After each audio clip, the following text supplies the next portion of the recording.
नरेंद्र मोदी के हवाले से एक वीडियो है जो कि मैं आपको भी दिखाऊंगी। आपको अगर क्लियर ना नजर आए तो मैं आपको भेज भी दूंगी, तो आप ये देखिएगा और इस पर अपनी राय दीजिएगा कि लोग इतना ज्यादा प्राइम मिनिस्टर नरेंद्र मोदी को पसंद क्यों कर रहे हैं। The boss video. ना सिर्फ बॉस, डिफरेंट कंट्रीज के डिफरेंट लीडर्स ने प्रेज किया हुआ है। इस वीडियो के अंदर छोटे छोटे पार्ट्स में सब प्राइम मिनिस्टर्स का दिखाया हुआ कि नरेंद्र मोदी को किस तरह उन्होंने, इवन सबसे बढ़ के जो बाइडेन आगे जब मिले थे वो तो पाकिस्तान के लिए भाई मतलब एक शॉकिंग था कि जो बाइडेन जिनके सैंक्शंस हम पर लिखते वो आगे प्राइम मिनिस्टर नरेंद्र मोदी को मिल रहे हैं, खुद आके हाथ मिला रहे हैं। तो ये चीज हमारे लिए बहुत शॉकिंग थी। तो इसमें काफी प्राइम मिनिस्टर्स हैं जिन्होंने प्रेस किया हुआ है, आप देख सकते हैं।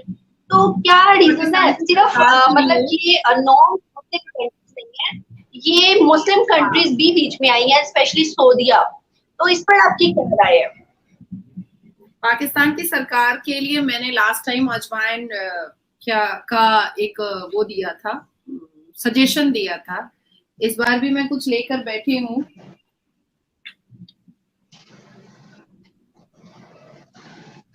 ये क्या है? Release spray. दर्द, जो दर्द होता है ना, वो दर्द इसको स्प्रे करने से चला जाता है। देखिए, अच्छा, पाकिस्तान की सरकार को ना बड़ा दर्द हो रहा है, बड़ी तकलीफ हो रही है, बड़ा गाना गा रहे हैं, बड़ा बड़ा मतलब हार्ट अटैक वाला दर्द हो रहा है। जितना दर्द एक औरत को लेबर पेन पे नहीं होता है ना, उससे भी 10 गुना ज्यादा पाकिस्तान की सरकार को दर्द हो रहा है जब नरेंद्र मोदी जी को इतना रिस्पेक्ट, इतनी इज्जत। और ऐसा नहीं है कि सिर्फ इंडिया में है, ये एक ऐसे प्रधानमंत्री हैं जो मुस्लिम कंट्रीज में चले जाए वहां इज्जत है, अमेरिका चले जाए वहां इज्जत है, टर्की चले जाए वहां इज्जत है, ऑस्ट्रेलिया चले जाए वहां इज्जत है, सिडनी चले जाए वहां इज्जत है। इसलिए ये इज्जत बन रही है क्योंकि हिंदुस्तान के प्रधानमंत्री का काम जो है ना वो बोल रहा है। हमने बचपन से अपनी दादी नानी के मुंह से सुना है कि जितना इंसान अच्छा नहीं होता है उसको उसका काम अच्छा बना देता है। आज बहुत खूबसूरत कोई लड़की हो पर वो बिल्कुल भी सलीके-शुआर ना हो तो घर पे सास भी बोल देगी कि इस खूबसूरती का क्या करना है, लेके चाटना है क्या। बहुत खुले अल्फाज में ये सुन लेती हैं लड़कियां। तो आज हमारे भारत के प्रधानमंत्री ने एक मिसाल बना दिया है कि देखिए, द बॉस बोल करके तो हिंदुस्तान के किसी कैबिनेट मंत्री ने प्रधानमंत्री को नहीं पुकारा है भाई, ये चलो भाई प्रधानमंत्री हैं तो हिंदुस्तान के कैबिनेट मंत्री बोल ही सकते हैं द बॉस। यहाँ तो ऑस्ट्रेलिया के प्राइम मिनिस्टर एंथनी अल्बेसिन ने पुकारा है। अब तो दर्द स्टार्ट हो गया है। और सऊदी अरबिया से हमारा इतना अच्छा हैंडशेक हुआ है कि इस साल 4,500 से ऊपर महिलाएं, मुस्लिम महिलाएं जो है वो अकेले हज के लिए ट्रैवल कर रही हैं। सऊदी अरबिया के जो क्राउन प्रिंस हैं वो कह रहे हैं कि हम रिस्पॉन्सिबिलिटी लेंगे, हम पूरी जिम्मेदारी उठाएंगे, उनको पूरा हम कोऑपरेट करेंगे, जहां जहां उनको जरूरत होगी हमारे लोग खड़े रहेंगे। आज सोचिए कि इस भारत के प्रधानमंत्री की वजह से मुसलमान लड़कियों को इक्वल फुटिंग का दर्जा मिला है। अदरवाइज जो औरत 9 महीना पेट में बच्चा रख करके अकेले बच्चा पैदा करती है, अकेले लेबर पेन सहती है, वो औरत हज पे अकेले नहीं जा सकती थी।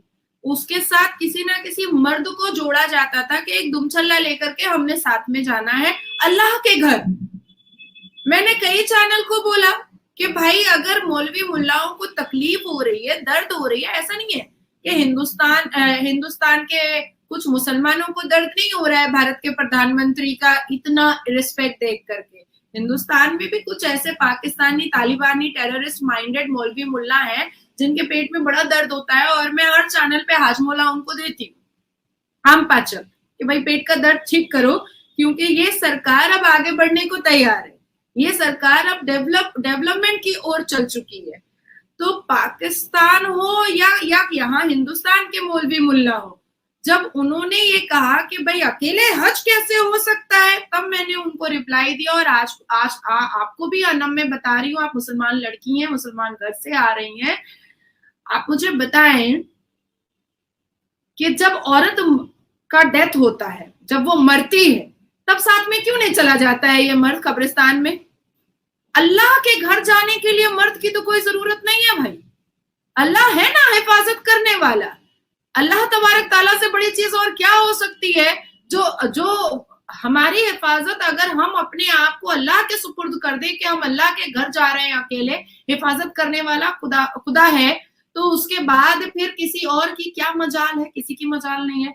तो आज 3 तलाक बोलिए बंद हुआ हिंदुस्तान में, आप बोलिए पॉलीगेमी हलाला जो जिसको कंट्रोल किया जा रहा है, जिसके कॉन्स्टिट्यूशन सुप्रीम कोर्ट में मेरा मैटर लगा हुआ है।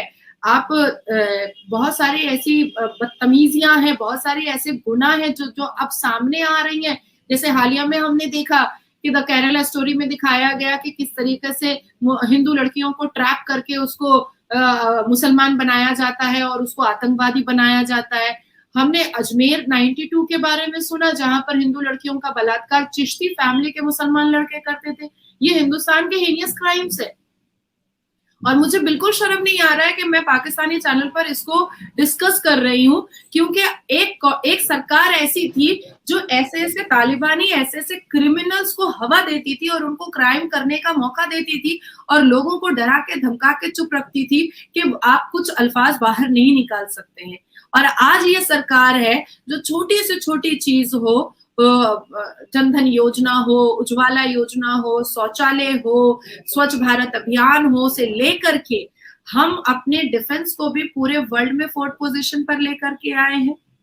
हम आज भारत के प्रधानमंत्री ने फादर ऑफ नेशन हमारे गांधी जी की जो मूर्ति है वो जापान हिरोशिमा में वहां पर स्थापित की और जितने भी थे वो हाथ जोड़ करके खड़े थे। कई ऐसे पापुआ में वहां के जो लीडर हैं उन्होंने पैर छुआ था, आशीर्वाद लिया था मोदी जी का। तो ये जितने सिनेरियो हैं वो हिंदुस्तान में नहीं हो रहे, वो बाहर कंट्रीज में हो रहे हैं, मुसलमान कंट्रीज में हो रहा है, आपके जापान में हो रहा है, हिरोशिमा में हो रहा है, ऑस्ट्रेलिया में हो रहा है, सिडनी में हो रहा है। तो आप समझिए कि पॉपुलैरिटी जो हो रही है ना वो ऐसे नहीं हो रही है। देखिए हिंदुस्तान में प्रधानमंत्री तो बहुत सारे रहे हैं, इंदिरा गांधी जी रही हैं, जवाहरलाल नेहरू जी रहे हैं, उसके बाद फिर एक मौन व्रत की सरकार थी, आपके मनमोहन सिंह की सरकार थी, वो रहे हैं, वो बेचारे कुछ बोलते ही नहीं थे, ऐसे करके खड़े रहते थे। वो पाकिस्तान भी धमकी देके चला जाता था, वो ऐसे ही खड़े रहते थे। आज हमारे भारत के प्रधानमंत्री कहते हैं कि अगर पाकिस्तान हमको धमकी देगा ना तो हम हाथ में कटोरा दिलवा देंगे। और ऐसा नहीं है कि ऐसी हालत आई नहीं पाकिस्तान की। पाकिस्तान में लोगों ने कद्दू और भिंडी चोरियां की है, ज्यादा दिन की बात नहीं है, ये मई की ही बात है अनम, बहुत ज्यादा दिन की बात नहीं है। तो आज द बॉस जो है, बॉस को ही बॉस बोला जा रहा है, वो इस टैग को, वो इस टाइटल को डिजर्व कर रहे हैं। उन्होंने साबित किया है कि हिंदुस्तान कितने कितने तरक्की पे जा सकता है। आज हमारा जीडीपी आप देखिए, जीडीपी भी 7.2% पे है। आज आप हमारा इकोनॉमिक्स देखिए, हमारा इकोनॉमिकल ग्राफ भी बहुत आगे निकल चुका है। आज अगर आप बात कीजिएगा जीएसटी का, तो हमारा कलेक्शन जो है वो लास्ट महीने का 182 करोड़ रुपया है। अब आप बताइए। यहाँ पर एक सवाल है मेरा, आपने सऊदीया की बात की है, तो मैं जब भी पब्लिक रिव्यूज देती हूँ या फिर मोस्टली पाकिस्तानियों की यही राय होती है कि अगर सऊदी अरेबिया भारत की तरफ रुजू कर रहा है या भारत का मतलब एक हमदर्द बन रहा है या फिर उनके साथ ट्रेड कर रहा है, तो सिर्फ जाती मुफाद जो कि सऊदी अरेबिया के हैं, सऊदी अरेबिया ट्रेड करता है या कुछ भी करता है तो जाती मुफाद के तहत, वरना उसे भारत से कोई भी लगाव नहीं है या भारत से कोई कंसर्न नहीं है। वो आज भी पाकिस्तान का मुखलिस दोस्त है, बिकॉज वो मुसलमान है, मुस्लिम कंट्री है। तो इस पर आपकी क्या राय है? देखिए कहने वाले तो कहेंगे, नाच न जाने आंगन टेढ़ा, कहने वाले तो कहेंगे। देखिए कौवे की ना एक आदत होती है कि वो हमेशा ना सियाल के पीठ पर बैठ जाता है, वो सोचता है कि अब तो हमने इसको बीट कर दिया है। बहुत छोटा मुहावरा है पर इससे आप बहुत कुछ हमारे व्यूअर्स को भी समझ में आ जाएगा। उसके बाद जो सियाल जो इतनी तेज रफ्तार में जो उड़ करके एकदम आकाश को छू लेता है, तो कौवा बेचारा बड़ा सुकड़ सा जाता है, बड़ा अजीब सा मुंह बना लेता है। तो बेंचमार्क जो हमारे भारत के प्रधानमंत्री ने बना दिया है, तो कौवे जैसी शक्ल हो गई है पाकिस्तान की, तो कभी अटंग कभी पटंग कुछ भी बकते रहते हैं, कुछ भी बकते रहते हैं। बेसिकली अगर अभी के सिनेरियो और सिचुएशन को देखा जाए तो ये वही सियाल और कौवे वाली कहानी हो चुकी है। कल को मौन व्रत की सरकार के वक्त ये कौवा देश कभी भारत को आंख दिखाया करता था, कभी ये कौवा देश भारत को न्यूक्लियर बॉम्ब की धमकियां दिया करता था, कभी ये कौवा देश कहता था कि हमारे पास आका है चाइना, कभी ये कौवा देश कहता था कि भाई हमारे पास तो बहुत सारे आतंकवादी और टेररिस्ट है। भाई आप टेररिस्ट की इंडस्ट्रीज को बना कर रखे, अगर आपने अपनी आवाम पर यह खर्चा किया होता, अगर आपने अपनी आवाम के एजुकेशन पर यह खर्च किया होता, अगर आपने अपने सरकार को संभाल कर रखने पर यह खर्चा किया होता, तो शायद आज आप कौवे की शक्ल ना बना रहे होते, आपने भी एक बेंचमार्क बनाया होता। हर इंसान और हर देश तरक्की तभी करता है जब वो आवाम से लॉयल होता है, जब वो अपनी जनता से लॉयल होता है। जब तक वो जनता से लॉयल नहीं होता है तब तक वो देश तरक्की नहीं कर पाता है। आज से 9 साल पहले हमारा हिंदुस्तान इतना तरक्की पर नहीं था कि हम जैसे मुसलमान लड़कियां, पढ़ी लिखी लड़कियां सामने आकर के पाकिस्तान को आंख दिखाएं और कहें कि नहीं भाई आकर दिखाओ हमारे देश में। अब हिम्मत है अजमल का सबको भेजने की, अरे भाई एक चूटी भेजने की हिम्मत नहीं है पाकिस्तान की, एक चूटी नहीं भेज सकते, अपने कौवे की तरह काहे कर रहे हैं अपने देश में बैठ करके। अभी मैं आपको एक बात बताऊं कि भारत का एक प्रधानमंत्री है जिसने बहुत सारी योजनाओं के साथ हर धर्मों के लोगों को बहुत मुफाद पहुंचाया, बहुत फायदा पहुंचाया, और वो योजनाएं इस पूरे भारत के हर एक कास्ट और धर्म के लोग उसको एंजॉय कर रहे हैं। अब आप सोचिए कि भारत के प्रधानमंत्री मन की बात के द्वारा जनता से कनेक्ट होते हैं और उनको ये फील कराते हैं कि वो मेरा परिवार है। भारत के प्रधानमंत्री इंक्वायरी करवाते हैं और हर उस मेल और ईमेल और वॉइस रिकॉर्डिंग को सुनते हैं कि पता नहीं किसको मेरी सबसे ज्यादा जरूरत है। एक छोटी सी बच्ची ने कश्मीर से उनको मेल किया था और उनको अपने स्कूल के फोटोग्राफ्स भेजे थे कि मैं मोदी जी आप मेरे स्कूल को बना दीजिए, और immediate from the very next day वो स्कूल मतलब पूरा रिकंस्ट्रक्शन के लिए स्टार्ट हो गया। उस बच्ची ने धन्यवाद किया, भारत के प्रधानमंत्री ने कश्मीर की उस छोटी सी बच्ची से बात किया और कहा कि हम तुम्हारे साथ हैं। ऐसा प्रधानमंत्री कौन है बताइए मुझे? कभी हिंदुस्तान में सुना था? या कभी आप, खैर पाकिस्तान तो छोड़ ही दीजिए, पूरे वहां पर संसद में काहे सब करते रहते हैं कौवे की तरह। तो ये जो भारत का प्रधानमंत्री है, इसने जब लाल किला से कहा था कि ये जो जनता है, ये जो भारत के देशवासी हैं, ये मेरे परिवार है, इसको मैं अपना परिवार मानता हूँ। उन्होंने ये नहीं कहा था कि भाई हिंदू को मैं अपना परिवार मानता हूँ, मुसलमान को नहीं मानता हूँ। उन्होंने ये नहीं, जब योजनाएं बहुत सारी आई तो उन्होंने ये नहीं कहा कि भाई मुसलमान नहीं लेगा बाकी सब लेगा, ऐसा तो कुछ कहा नहीं। आज जितने खूबसूरत रिश्ता उन्होंने सऊदी अरबिया के प्रिंस क्राउन से बनाया है, क्राउन प्रिंस से बनाया है। महाराष्ट्र में, बॉम्बे में जाकर के मुसलमानों के, गोरी मुसलमानों के जितने भी फंक्शंस होते हैं वहां वो अटेंड करते हैं, वहां उनको इतनी वाहवाही मिलती है। लेकिन हर वो दिमाग जिसमें शैतान बैठा है, हर वो दिमाग जो हर वक्त चालबाजी खेलता है, ये ज्यादातर पाकिस्तानी मुसलमान में पाया जाता है और हमारे हिंदुस्तान में जो पाकिस्तानी माइंडेड जो मुसलमान है उनमें पाया जाता है। आज हिंदुस्तान में हमारे सनातनी भाई अनम इतने रिस्पेक्ट से हम लोगों से बात करते हैं, नजरें नीची करके बात करते हैं, इतनी इज्जत देते हैं कि जिसके लिए मेरे पास अल्फाज नहीं है।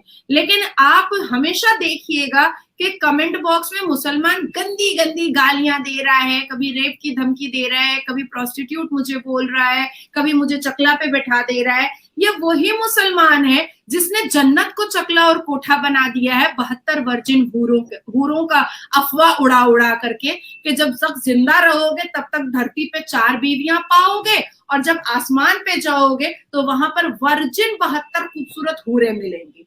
ये मुसलमान हमें तंबी करते हैं, हम जैसी पढ़ी लिखी लड़कियों को बोलते हैं कि आप प्रोस्टिट्यूट है। भाई प्रोस्टिट्यूशन के लालच में तो मुसलमान कभी जिहादी बन रहा है, कभी टेररिस्ट बन रहा है। सवाल करना चाह रही हूँ जी, यहाँ पर एक और सवाल करना चाह रही हूँ। जैसे आपने बोला है कि सऊदी अरेबिया का और मतलब एक्सप्लेन किया है, तो मैं चाह रही हूँ कि मुझे ये भी क्लियर हो जाए या मेरी ऑडियंस को क्लियर हो जाए, जब प्राइम मिनिस्टर नरेंद्र मोदी के पांव छुए थे और मतलब एक आशीर्वाद लिया था या जो भी समथिंग, तो ये कहा गया था पाकिस्तान में, पब्लिक रिव्यूज मैंने भी लिए थे, बहुत से पाकिस्तानियों ने लिए थे जो जर्नलिस्ट हैं, सोशल एक्टिविस्ट हैं, तो यही मोस्टली सुनने में आया था कि ये उनका मतलब उनका एक वो है, मतलब स्टाइल है, या फिर वो उनके जो कहते हैं, क्या कहते हैं उसे, मुल्क में यही उनका आपका नमस्ते करना है। इसी तरह उनका भी ये है कि वो जब भी कोई प्राइम मिनिस्टर आता है तो उनके पाँव छुए जाते हैं, मतलब इस तरह का है। अब इसको क्लियरफाई मैं मुझे समझ नहीं आ रही मैं कैसे करूं कि क्या है, तो इस तरह से आप मुझे बताएं कि इस चीज को किस तरह डिफाइन करेंगी कि क्या सिर्फ ये प्राइम मिनिस्टर नरेंद्र मोदी के साथ किया गया या हर प्राइम मिनिस्टर के साथ किया जाता है? देखिए, हर एक देश का अपना अपना संस्कार होता है और अपना अपना एक रिचुअल होता है। इसको मैं संस्कार बोलूंगी, इसको मैं तहजीब और तमीज, जैसे आपके पाकिस्तान के अल्फाज में तहजीब और तमीज बोलूंगी। जब हमारे पास हम पाकिस्तानी चैनल पर बैठते हैं तो डेफिनेटली हम सलाम करते हैं, वालेकुम अस्सलाम बोलते हैं, लेकिन नमस्कार करना हमारे हिंदुस्तान का संस्कार है। अब इस पे कोई आपकी बिल्लो रानी ने कह दिया था, गोवा में सैर सपाटा करने जब आया था तो कह दिया कि अरे वहां के फॉरेन मंत्री तो मेरे से हाथ भी नहीं मिलाए। तो दिस इज आवर संस्कार, हम नमस्कार करते हैं। हालांकि मैं मुसलमान हूँ, अनम आप भी मुसलमान है, पर आपने देखा होगा कि मैं हमेशा नमस्कार करती हूँ, जरूर करती हूँ, सलाम भी करती हूँ, वालेकुम अस्सलाम भी करती हूँ, खुदा हाफिज भी कहती हूँ, लेकिन हाथ ऐसे रहता है। तो दिस इज आवर संस्कार, हिंदुस्तानी संस्कार। तो पैर छू करके अगर आशीर्वाद लेना, जिसको हम कहते हैं कि दुआ देना, ब्लेसिंग्स लेना, अगर ये पाप है या पाकिस्तानियों के नजर में इसको बुरा कहा जाता है, तो मेरे पास इतनी फुर्सत नहीं है कि इन बंदर छाप लोगों को मैं बैठ करके संस्कार और तहजीब और तमीज सिखाऊं। देखिए, अगर पाकिस्तान के सियासती लोगों में अगर जरा सी भी तहजीब और तमीज होती तो शायद शाजिया मर्री हमारे भारत के प्रधानमंत्री को मलाइंग और डिफेम नहीं करती। वो भारत के father of nation Gandhi ji को 2 महीना पहले वो ये नहीं कहती कि ओ 2 थप्पड़, एक गाल में थप्पड़ खाओ तो दूसरे गाल में थप्पड़ खा लो, हम वो वाले पॉलिटिशियंस नहीं है। तो इतनी बदतमीजी वाली बातें वो नहीं करती। या आपके पाकिस्तान के नेता मंत्रियों के पास जरा सी भी संस्कार और तहजीब और तमीज होती तो ये बिल्लो रानी सैर सपाटा करके आया और फिर वहां जाकर के एनाकोंडा की तरह जहर उगलने लगा और कहने लगा कि हिंदुस्तान में मुसलमान जो हैं वो अब उन हालात में नहीं है जब पहले हुआ करते थे। भाई पहले तो आपको यहाँ की सरकार से इतनी सहूलत मिलती थी कि आप कश्मीर में पत्थरबाजियां कराते थे, जज और बैरिस्टर्स जो हिंदू हुआ करते थे उसको गोली लगवा देते थे, आपको इतनी सुविधाएं थी कि आप अजमल खसब भेज देते थे, आपको इतनी सुविधाएं थी कि आप जेएनयू में नाराबाजी करवा लेते थे कि अफजल हम शर्मिंदा है, तेरे खातिर जिंदा है, हिंदुस्तान तेरे टुकड़े होंगे इंशाअल्लाह इंशाअल्लाह। क्योंकि अब ये सारी चीजें नहीं हो रही हैं। ये एक अखंड भारत है। हम अपने संविधान से, हम अपने संस्कार से, हम अपनी तहजीब से, हम अपने हिंदुस्तान से बेइंतहा मोहब्बत करते हैं और ऐसे एंटी नेशनल स्टेटमेंट वाले लोगों को हम जेल की सलाखों में रखना ज्यादा पसंद करते हैं। तो इसलिए बिल्लो रानी से लेकर के पूरे पाकिस्तान को खुजली होना स्टार्ट हो गया कि भाई अब क्या होगा, अब तो हमको रास्ता नहीं मिल रहा है। तो भाई साहब, ये नरेंद्र दामोदर दास मोदी जी की सरकार है। ये किसी चमचों की सरकार अब हिंदुस्तान में नहीं है जो मुंह झुका करके खड़ा रहेगा। ये वो संस्कार है और ये वो भारत का प्रधानमंत्री है जो 56 इंच का सीना रख करके हर एक देश में सबसे आगे और द बॉस मान करके खड़ा होता है और जिसको किसी से बुलवाना नहीं पड़ता है कि मेरे को बॉस बोलो। लोग खुद बोलते हैं द बॉस मोदी जी। तो एक हिंदुस्तानी मुसलमान होने के नाते मैं जितना प्राउड फील करती हूँ पिछले 9 साल से अपने भारत के प्रधानमंत्री पर, शायद मैंने इतना प्राउड कभी भी फील नहीं किया था। आज मैं अपने माहौल को, अपने हिंदुस्तान को इतना सेफ और सिक्योर फील करती हूँ। फ्रीडम ऑफ स्पीच है यहाँ पर, फ्रीडम ऑफ एक्सप्रेशन है यहाँ पर, फंडामेंटल राइट्स है यहाँ पर, हर एक चीजों में जिस तरीके से संविधान का एक इंटरवेंशन है, जिस तरीके से कानून को बहुत सर्वप्रथम रखा जा रहा है, ये सब कुछ ये 9 साल से स्टार्ट हुआ है। मुझे लगता है कि हमारे नए संसद का समारोह जो है ना, वो नए हिंदुस्तान